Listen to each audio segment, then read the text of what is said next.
안녕하세요. 의료원TV 정형외과 전문의 김경환입니다. 오늘은 실제 환자분이 주신 문의 내용을 바탕으로 궁금증을 풀어나가는 시간을 갖도록 하겠습니다. 여러분들도 실제 궁금한 점이 있으시면 올려주세요. 저희가 성심성의껏 답변해 드리도록 하겠습니다. 네, 질문 보겠습니다. 원장님, 저는 78세 여자 환자로 허리가 항상 무지근하게 아프고 몇 년 전에 허리 풍선 확장술을 했는데 아무 소용이 없고 도로 아프고 요새는 엉치부터 무릎까지 당겨서 걷기가 힘듭니다. 풍선 확장술을 했을 때 통증은 허리부터 고관절로 당김만 있었는데 현재는 걸을 때 다리 통증이 더 심해진 상태입니다. 전에 허리 3, 4, 5, 6번에 협착증도 있고 디스크도 있다는 진단을 받고 꼬리뼈에 주사도 3번이나 맞았는데 잠시 괜찮다가 다시 아파지고 있습니다. 요즘 허리부터 왼쪽 무릎이 당기고 통증이 더 심해졌는데 왜 그럴까요? 궁금합니다. 네. 통증 때문에 고민이 많으시겠습니다. 자, 환자분의 병력을 정리해 보자면 요추 3, 4, 5, 6번 협착 및 디스크로 인해 허리 통증과 다리 방사통으로 고생하셨고 여러 번의 신경 주사 치료로 증상 완화와 악화가 반복되는 양상이었다가 최근에는 증상이 너무 심해져서 풍선 확장술까지 시행받았지만 증상 호전 없이 오히려 악화되는 양상을 보이고 있는 상태시네요. 네, 환자 케이스에 대해 설명드리기 전에 먼저 간단히 협착증과 추간판 탈출증, 소위 디스크에 대해 알아보겠습니다.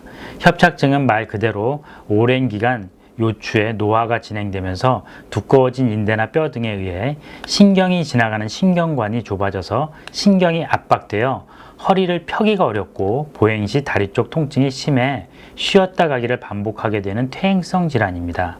따라서 협착증 단독으로는 증상이 갑자기 심하게 악화되는 경우는 많지 않습니다. 물론 추간판 탈출증도 추간판의 퇴행성 변화가 선행되는 경우가 대부분이지만 증상은 약해진 디스크에 균열이 생기면서 망가진 디스크 조각이 신경관 쪽으로 흘러나와 척추신경을 압박하며 비교적 급성으로 나타나게 됩니다. 따라서 추간판 탈출증의 경우에는 극심한 통증이 발생한 시점을 환자가 기억할 수 있는 경우가 대부분입니다. 이것으로 판단해 볼 때 환자분의 현재 증상은 기존의 협착증에 추간판 탈출증이 병발하여 나타난 증상으로 판단됩니다. 치료에 있어 모든 척추 질환은 매우 심한 경우를 제외하고는 대부분 휴식과 물리치료, 주사치료 순으로 순차적으로 진행하고 이에 반응이 없을 경우 환자분이 받으신 풍선 확장술 등의 척추 신경 시술로 치료를 진행하게 됩니다. 치료에 대한 반응은 급성으로 증상이 나타나는 추간판 탈출증의 경우 일반적인 치료에 반응이 좋은 편이며 나이가 들면서 서서히 진행하여 증상이 발생하는 협착증은 증상이 심하지 않더라도 치료에 반응이 좋은 경우는 많지 않습니다. 전에 받으셨던 풍선 확장술이라는 것은 신경 협착증이 있을 때 신경과 주변 조직 사이 유착을 떼어주면서 치료 약제를 주입하여 신경의 압박을 완화시켜주는 치료법인데요. 그 시술이 효과가 없다는 건 협착증이 너무 심한 경우이거나 튀어나온 디스크가 신경을 압박하는 게 좀 심한 경우라고 할 수 있습니다.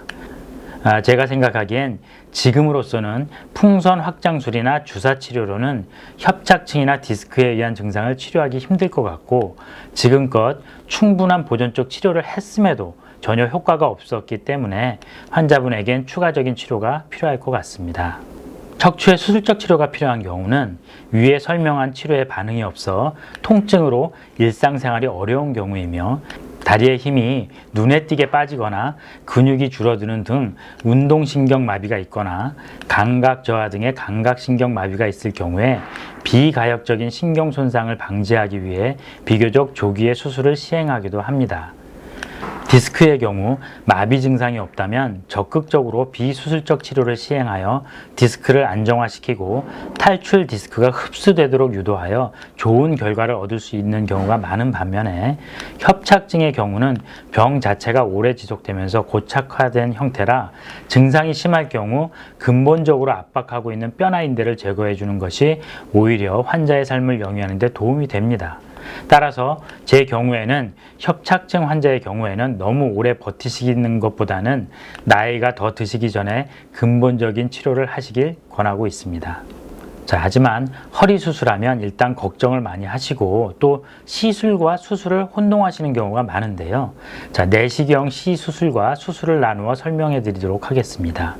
자, 시술이라고 하면 단순 추간판 탈출증이나 디스크 내장증 등 뼈와 인대는 보존하면서 문제가 되는 디스크 병변만을 치료하거나 제거하는 것으로 대부분 부분 마취로 시행되고 경피적 내시경화 디스크 제거술, 수액 섬유륜 성형술 그리고 꼬리뼈 내시경 치료 등이 있으며 내시경 수술은 척추관 협착증, 심한 추간판 탈출증의 치료 시 신경을 감싸고 있는 뼈와 인대를 일부 제거하여 신경을 풀어줄 때 시행되며 척추 마취 등이 필요하고 간혹 전신 마취가 필요한 경우도 있습니다.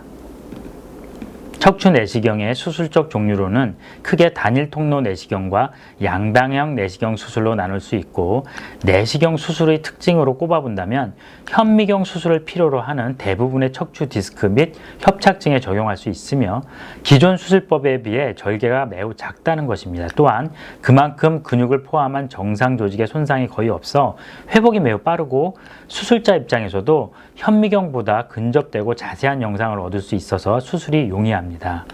환자 입장에서도 대부분 전신 마취가 필요 없고 출혈이 거의 없다는 특징을 가지고 있어 나이가 많으시거나 내과적인 질환이 있어도 부담 없이 받으실 수 있기 때문에 나이나 질환 때문에 참고 지내시며 병을 키우시는 것보다는 척추 전문의의 정확한 진단을 받으시고 적절한 치료를 받으시는 것이 바람직하다고 생각됩니다.